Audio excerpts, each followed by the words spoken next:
ഈ പറഞ്ഞ പോലെ ആൾക്കാർ വിശ്വസിക്കാണ്ടായപ്പോൾ അവൻ്റെ കാര്യങ്ങൾ കാണിക്കാൻ വേണ്ടി അത് തുറന്ന് കാട്ടി. അതാണ് പൈസയും പവറും ഇതൊന്നും ഇൻഫ്ലുവൻസ് ഒന്നുള്ള ആൾക്കാരൊന്നും നമ്മൾ തൊടാൻ പാടില്ല. മനസ്സിലായോ? അതൊക്കെ നമുക്ക് പണി വരും.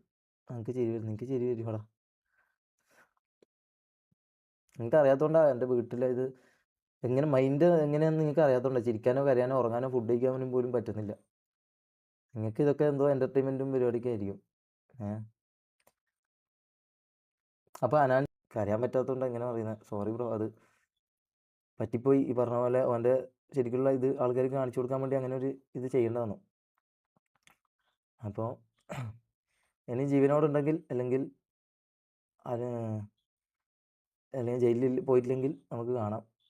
അപ്പോൾ തെളിവുകൾ കുറേ എന്നും ഉണ്ടടാ. ഞാൻ പറഞ്ഞല്ലോ 40% എന്ന് പറഞ്ഞാൽ ചിലപ്പോൾ തിരുത്തേണ്ടി വരും. അത് ഒരു 60% തന്നെ ഉണ്ടാവും. അത്രയും കൂടുതലുണ്ട്. പക്ഷേ ഇതൊന്നും കാണിക്കാനോ ഇതിനോ ഒന്നിനും താല്പര്യമില്ല. അതും ഗേൾസ് അടക്കം ഇവിടെ വന്ന് പറയുന്ന രീതിക്ക് വരെയുള്ള സാധനങ്ങളുണ്ട്. പക്ഷേ ഇതിനൊന്നും താല്പര്യമില്ല. മനസ്സിലായോ? ഇന്നലത്തെ ലൈവ് കണ്ടവർക്ക് അറിയാം. ഇത്